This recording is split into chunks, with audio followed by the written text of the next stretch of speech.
Ako po ay magpapakulo po ng tubig at ako po ay magpapatay po ng manok. Nag-iinit na po ako ng tubig. Atin pong babanlian. Papatay manok. Manok po ni Tilat. Pinapakuan po sa akin. Pinapakarni po. Ito po ang akin pong papatayin pong manok. Hawak ko na po. Kinuha ko na po sa kulungan. Ang ating pong igugulay po. Kapaya po. Tapos po ay may niyot po akong kakayunin na 2 buo po. Yan po yung adobo po sa gata. Yan po yung manok. Akin na pong ginilitan. Nakulo na po. Dadalhin ko na po sa labas iyan. Doon na po ako maghihimol-mol ng manok. Akin na pong tinilad-tilad. Atin na pong huhugasan sila po.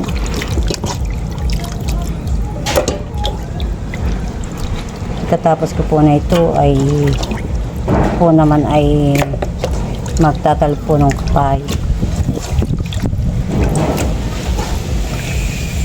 Natin pong hinuhugasan. Huhugasan ko pa po ng isa. Ayan na po. Huhugasan ko pa po yan. Na po ako maghugas. Ako po muna ay magtatal po ng kapaya. Ayan po. Pagkatapos ko po na yan, pagkahilis, magkakayod po ako ng niyog. Ayan. 2 kabuo po ang aking igagata. Paya ko po na tinalupan. Yan po yakan na pong ihilisin. Yan po ay 5 pong peraso na kapaya. Yan po naman ay maliliit po. Akan na po yung huhugasan.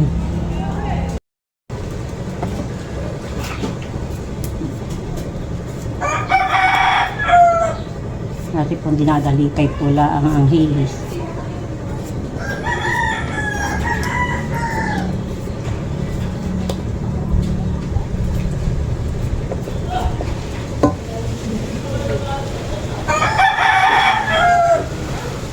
Ito po ay pinapaluto po lang sa akin po ni Tilat.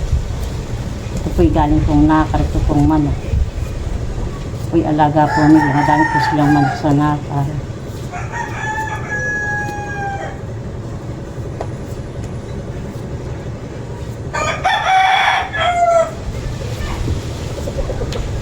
Hindi na po Tilat ng gawa. Nagkakaroon po yata. Magluto.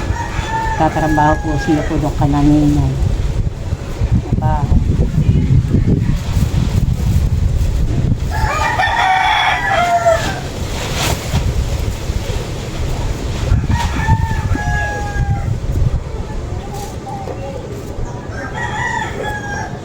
Ito po yung isang araw pa po sa akin pinapaluto. Ako po lang may gawa pa. Ako pa naman po ang mga manok.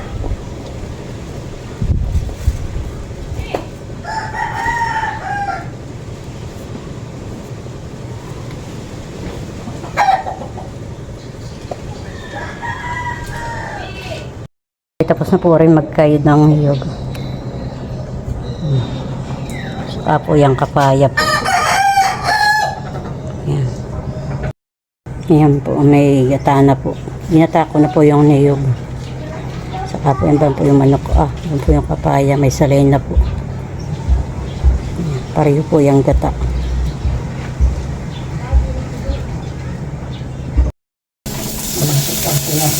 Tayo pinag-ibig sa natin. Ating po itasang ko sa po itong karne.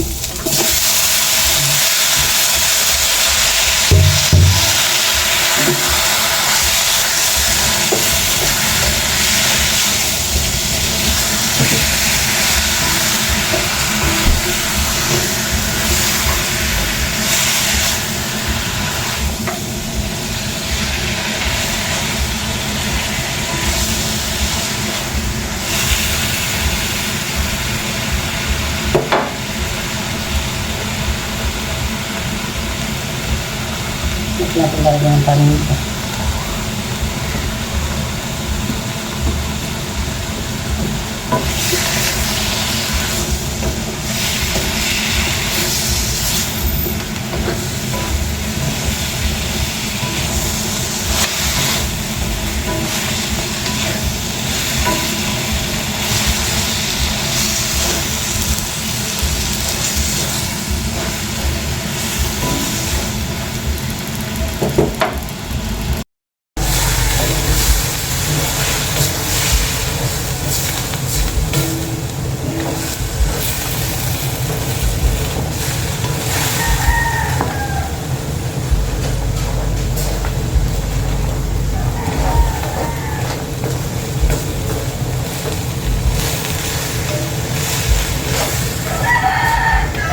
Mamaya po lang natin po ilalagay po yung gata, yung po ikalawang gata.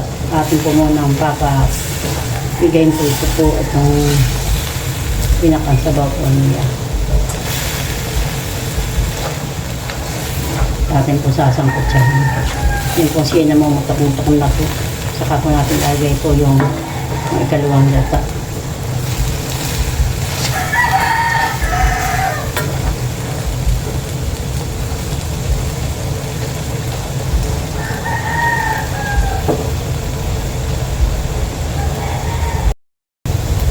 At niya po lalagay po yung salay.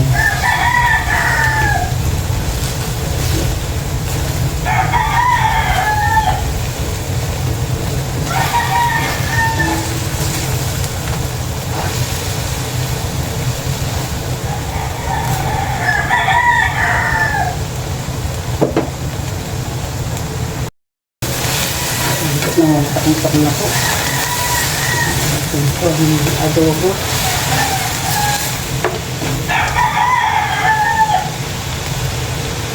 Natin na po malalagay po ito ang kalawa pong gata.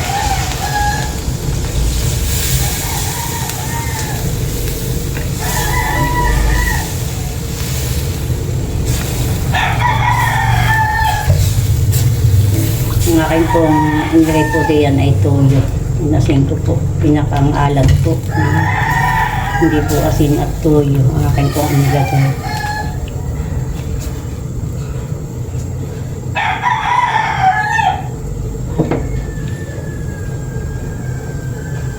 Natin po lang papakuloyin po.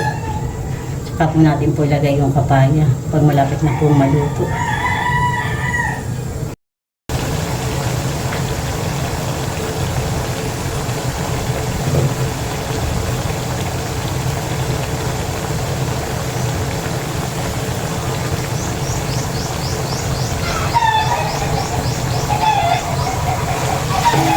Nilalangas-langas na po, kaya na po lalagay po yung papaya para po siya maluto po dyan po sa ikalwa pong gata. Pinapangalaga po.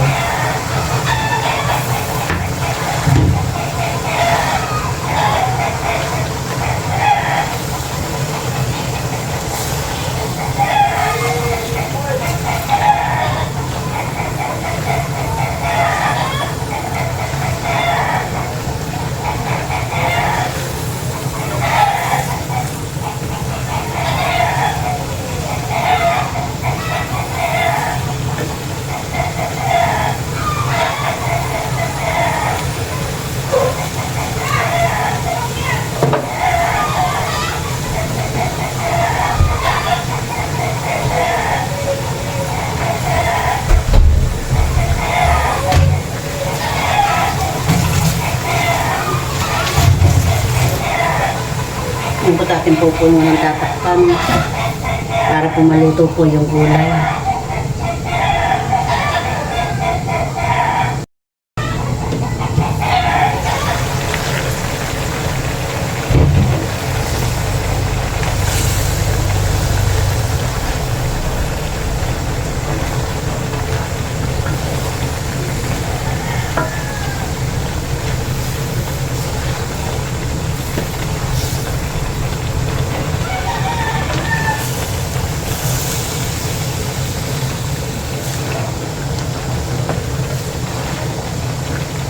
Hindi ko po alam kung sino pong bibigyan po nila. Wala po siya, ito po ipaluto po lang nila.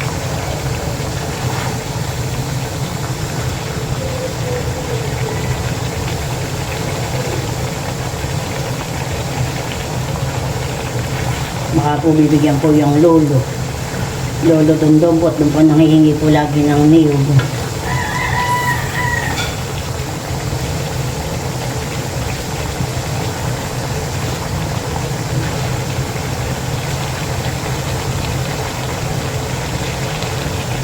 Kaya pa po yung kapal. Mamaya po natin lalagay po yung pinakampon dito po. Yung pong gata. Yung pong unang gata. Natin po muna lulutuin po yung papaya.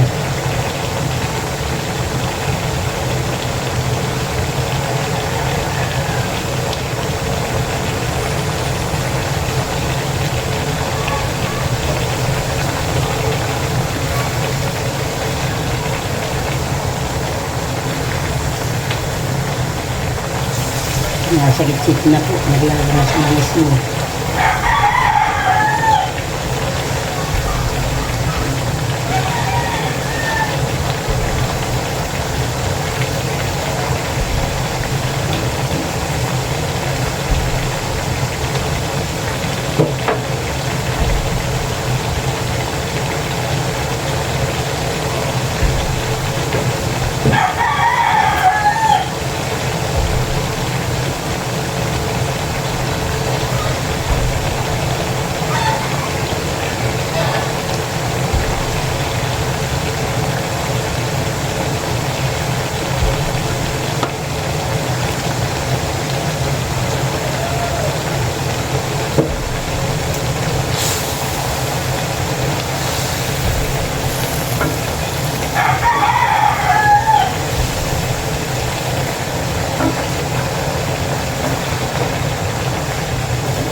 Yung butate niya po, lalagay po yung liputok na gata.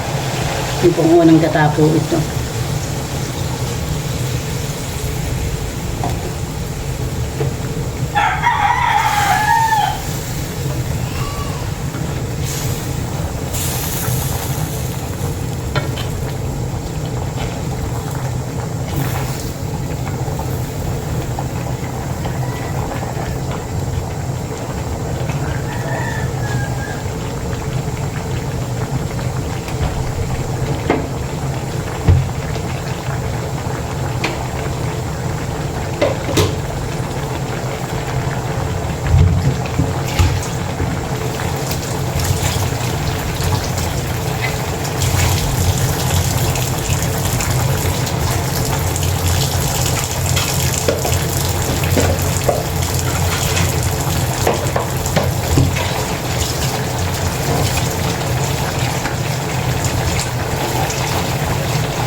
Lapot-lapot po ang sabaw. Masarap pong pambak sa kanin. Nalipot yung bahaw na kanin.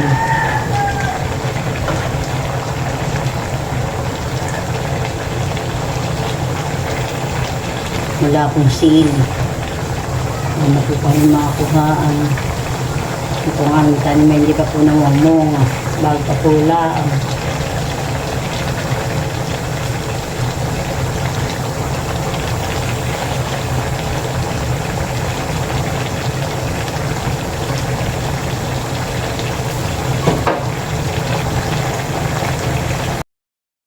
Po yan.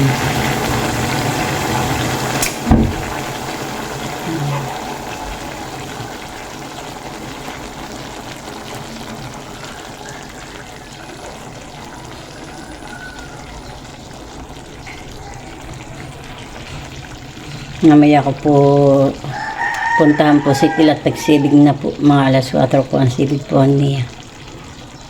Namaya ko po ibigay yan. Ako na po si tatay, sabi daw po ni Kilat, bigyan ko na po.